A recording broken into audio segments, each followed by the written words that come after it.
Hey friends, do you ever feel like you have no control over your life or that it's tough to even be in charge of your habits? You're certainly not alone if you said yes, as these are very common struggles. We all face these challenges daily, and since most of us haven't learned how to self-discipline ourselves, we succumb to temptations and end up stuck in a cycle of sorrow, regret, and unrealized achievement. The good news is that it doesn't need to be this way. With the right strategies, you can learn to assert your willpower over your basic desires and be true to yourself. To help you on your journey, I'll be going over 6 proven ways that you can take control of your life and build unbreakable self-discipline. So grab a pen and paper and let's get into it. Number 1, don't wait for the right mood. It's easy to fall into the trap of waiting for the right mood to start something new. Whether it's a work project, creative endeavor, or even just making dinner, we often put things off until we feel inspired or motivated.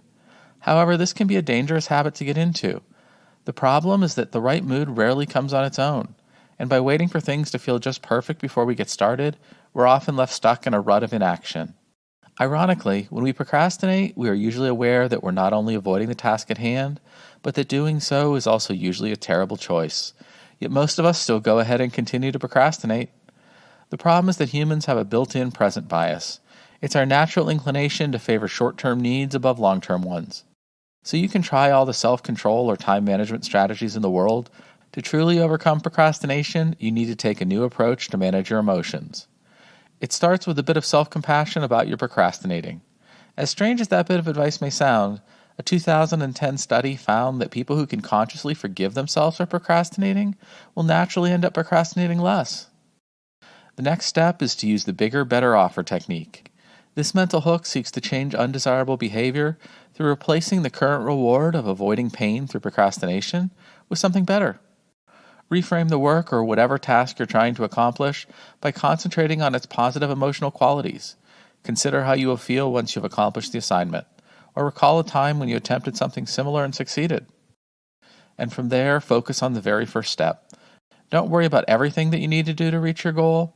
Just deal with the first thing that needs to be done. Focusing on just the initial step helps to get you over the hurdle of getting started. So next time you find yourself needing a little push to get started, remember that the best way to create the right mood is to learn how to manage your emotions and then take the first step. As they say, the journey of 1,000 miles begins with a single step. So go ahead and take the first step today. Who knows where it might lead? Number 2, approach distractions differently.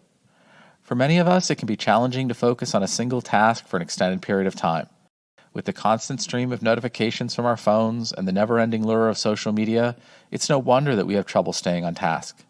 But while it would be easy to blame technology for our struggles, becoming distracted isn't a new phenomenon. It primarily occurs because our brains are naturally wired to seek pleasure and avoid pain. So whether it's the pull of your phone or the magazine sitting on your desk, your brain is associating positive feelings with engaging in those activities and connecting negative ones to what you're trying to accomplish.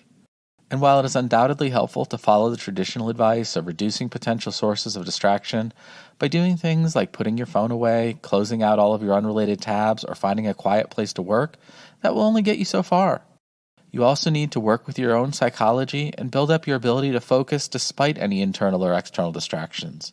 For example, set small goals such as concentrating for 30 minutes and then give yourself small rewards for accomplishing it.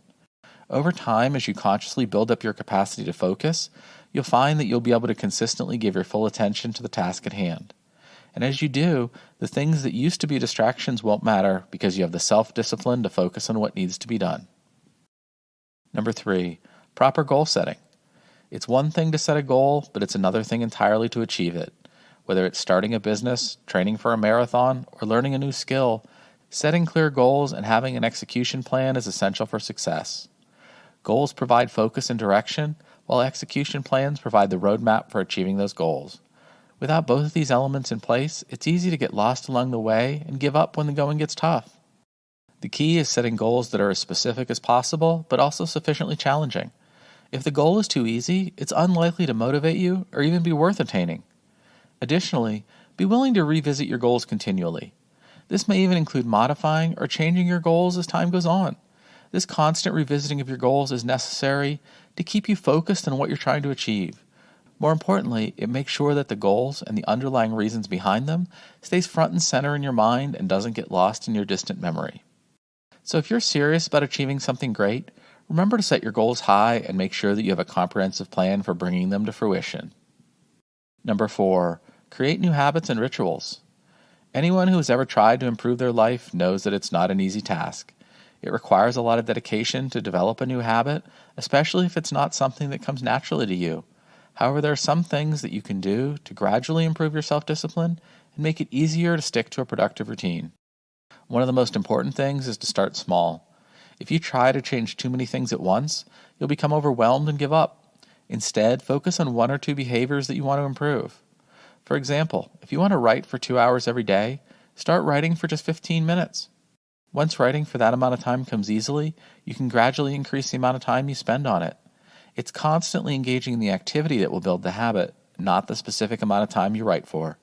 Science has shown us that if you commit to regularly engaging in any new behavior, it should become a habit after about 3 weeks. And the key is then to continue the routine for at least another 90 days. If you can keep something up for 90 days, it should become a permanent part of your lifestyle.